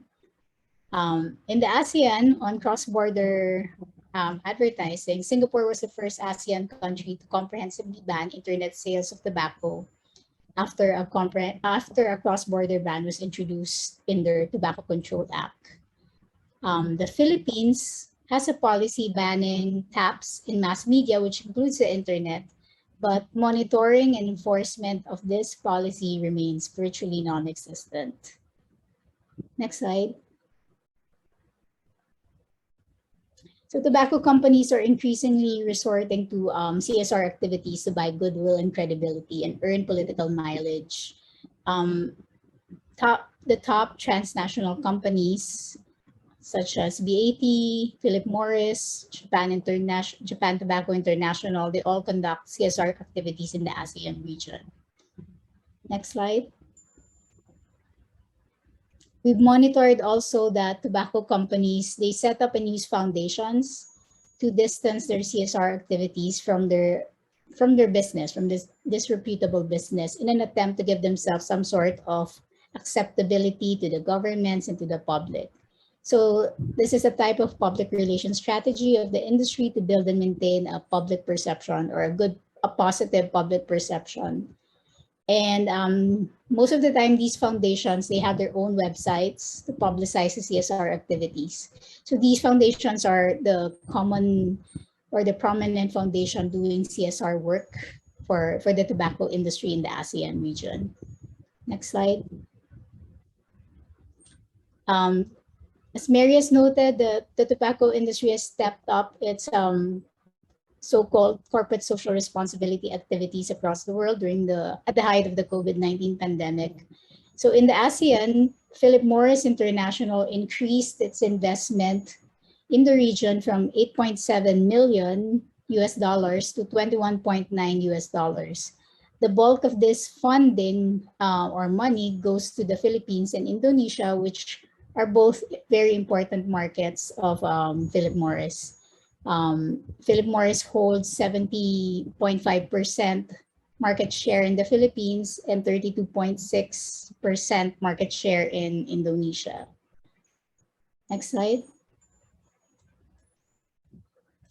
And at the height of the COVID-19 pandemic, the tobacco industry continued and increased its CSR activities across the ASEAN region. And a number of these activities have been identified, especially in Indonesia, in Malaysia, Myanmar, Vietnam, which are important tobacco industry markets. The Philippines, for example, while we have a memorandum circular banning interactions between the industry and the government or government officials during COVID-19 pandemic, that memorandum was not strictly followed, and there were documented evidence where tobacco industry donations were accepted and endorsed by some of the local governments or government agencies. Next slide. As a best practice, Thailand, as one of the countries that has a good or comprehensive ban on taps. It's the first ASEAN country to institute the law in 1992, which included a ban on all forms of direct and indirect tobacco advertisement and sales promotion. And then it reviewed the loopholes that it needed to plug. So when it amended its law, it included banning not only publicity of the CSR activities, but also banning the tobacco industry from conducting the CSR activities as well. Next slide. And of course, there are challenges, and the biggest challenge in the region is, of course, a strong tobacco industry interference. The industry continues to have like the political mileage, and they continue to lobby for weaker policies to prevent a comprehensive ban on taps. And they continue to engage in a lot of CSR activities so that they can build relationships with high-level officials or government officials and other groups on the ground. I think Dr. Egbe also mentioned this and about the new tobacco and nicotine products. The ASEAN markets are also flooded with these new products. And we've noticed that the promotion of these products are mainly done via social media, and they are sold on online platforms, which makes it harder to monitor and to impose any kind of penalty in case, even if you catch them, it'd be harder to impose penalties. It also makes it very accessible to the youth, which is becoming the target market of the industry. Next slide. So as a summary, all ASEAN countries have taken legislative action towards a comprehensive ban on taps. There are best practices in Brunei, Singapore, and Thailand. Other countries, they still have partial implementation of some of the areas which needs to be addressed through the proper policy and enforcement. Partial bans are ineffective, and the laws need to be strengthened in some countries to address the loopholes on tobacco promotions and prohibiting incentives and marketing strategies, as well as addressing innovative tax designs. And then CSR activities of the industry, they become an avenue for promotion of the companies. So there has to be a policy and a proper implementation where you ban tobacco industry CSR activities, not just publicity, but just ban the CSR itself, tobacco industry CSR. Next slide. We recognize a need to ban cross-border advertising. Online marketing and sales of tobacco products and alternative products are increasing, and it is the youth that becomes vulnerable to the marketing tactics of the industry. And lastly, there's a need to strengthen cooperation for surveillance and research and exchange of information of different countries, as we are doing right now with the TAPS index. Thank you very much.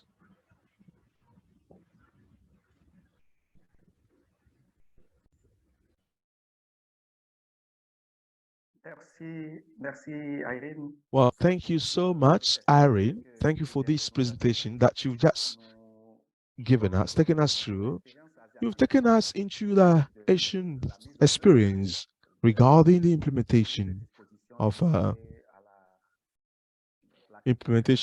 Article 13 of FCTC I noted a few strong points for us in Africa, and I'd like to say well done or kudos for Asia. You say that all the countries have made arrangements to protect and and stop the advertising and tobacco promotion. You're right. You said that the ban is not full across board. There is still a challenge, and the interference of the tobacco industry is one of the challenges you mentioned because they still continue pumping money into the promotion and also the sponsoring of such activities. We've got the experience of some countries you work here, Brunei, Singapore, Thailand. These are experiences that are really important for us so that we learn and get to know how they could make it and how do they protect their people. We are really honored to have this experience from from Asia, and ATCA can also have the collaboration with your organization to achieve these reports for Africa. We will continue with these reports we've been discussing on for a long time now on Africa. I'd like to say that this report, this presentation today is food for thought for us, and we will this website is already available. The website is available, of organization is available, and I want our team to please come and share to share the chat with you so that you can have the, the linkage between this report and the actual reality in the ground. As we are preparing the link, I can take the commitment to share with you what is this report all about, and the experience from the one from one another is important, particularly what Dr. the last speaker said, because in her presentation he said it all, and all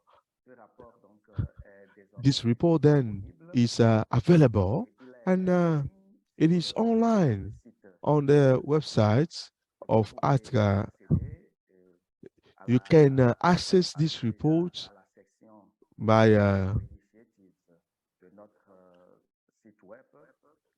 you have to go to the back and get the water, and and you can download the reports. Apart from the reports, I want us to everyone here to know that we can also download the PowerPoints that were presented there. The PowerPoint that we got from all the panelists, we will help them to upgrade that based on what you have in the reports. This is river.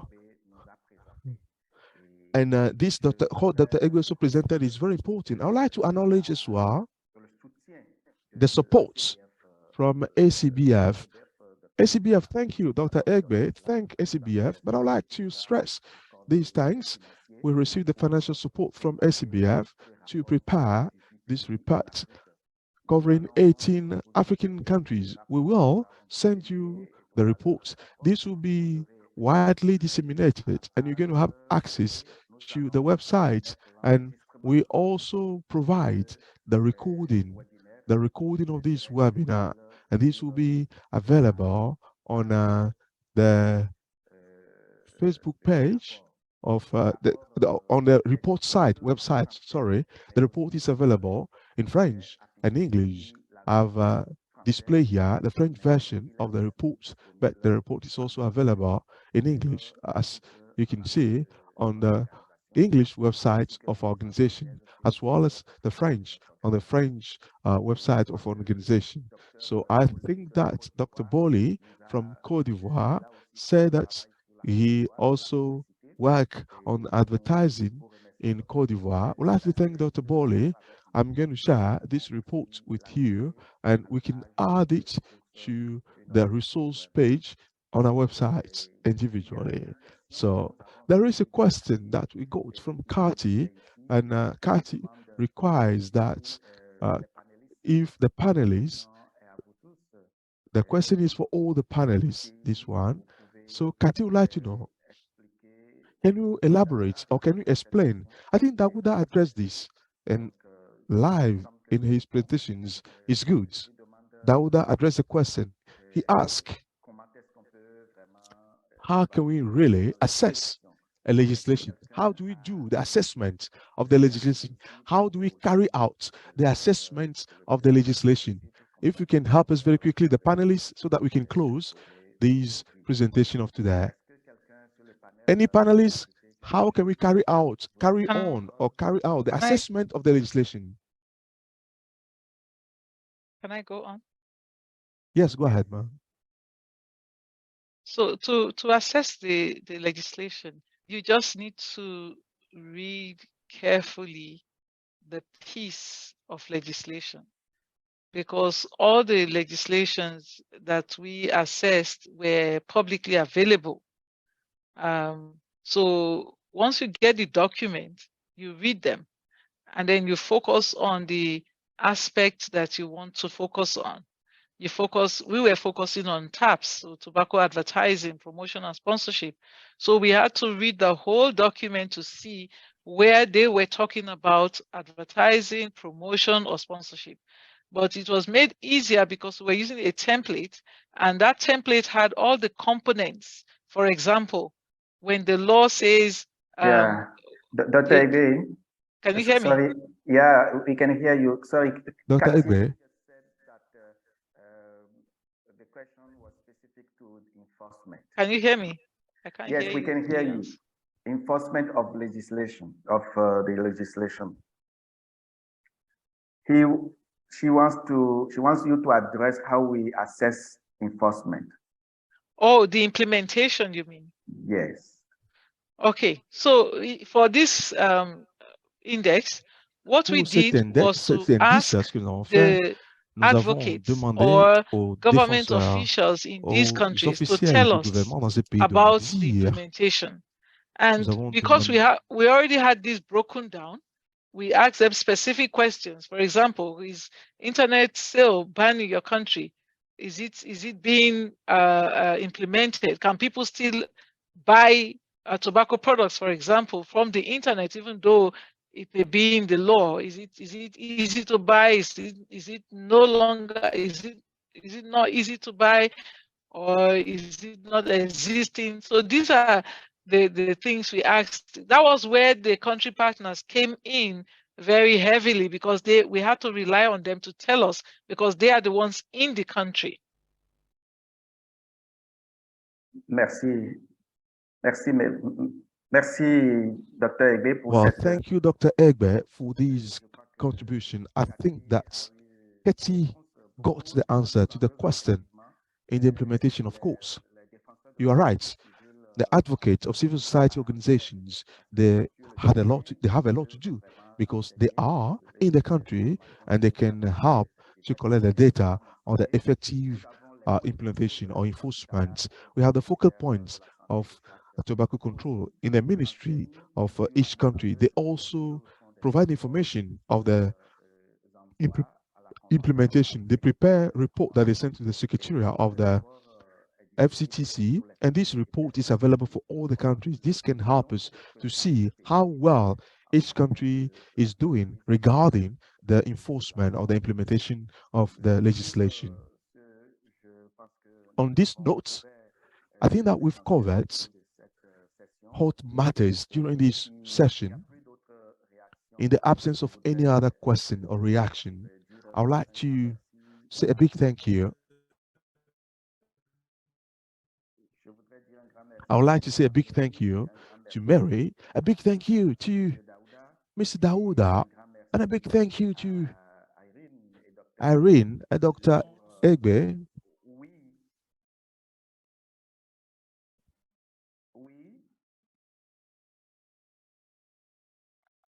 Allô, Daouda, vous avez un mot à dire? Allô? OK. Alors, si vous Hello, me Daouda. Oui, vraiment, pour dire une chose par rapport Oui. à la mise en... Oui, je vous reçois. We can hardly hear the speaker. Dire que saisir cette opportunité, I'd like to take this opportunity to say that on advertising, I think that there is a very important role that the mayors of the various cities of our countries should play. Unfortunately, ces maires ne jouent pas encore pleinement the mayors are not playing this role. travail. The focal points are working, but I think that if we have a commitment or involvement or the buy-in of the mayors from the various municipalities, this can help us to ensure a better enforcement of the ban of advertising Leur and implication. also promotion and sponsorship. Thank you. These are the lessons that I can learn from this as well. Thank you so much, Daouda. This is part of the recommendations that we need to take into account for the enforcement or implementation at the local level. Thank you to you all, Dr. Sunda. Thank you. Irene, from where you are, it's very late where you are, but you're still awake. You share the experience from Southeast Asia with us. We're so honored to have you here joining this call. Dr. Egbe, congratulations. And to the whole team of ATCA you work with to produce this report for Africa. Mr. Daouda, you also were instrumental for this session to share your experience as a consumer rights advocate on the African continent. I would like to thank you as well for your presentation. To you all, wishing you well, good night in Asia, good evening if you are in West Africa and across the African continent. I would like to thank all the representatives of the ministry that joined the call today, the participants. We have various representatives of civil society organizations. We were so honored to have you. On behalf of my colleague, Dr. Egbe, Dr. Sunta, Irene, and Daouda, thank you for joining us. See you very soon, and bye. Thank you, everyone.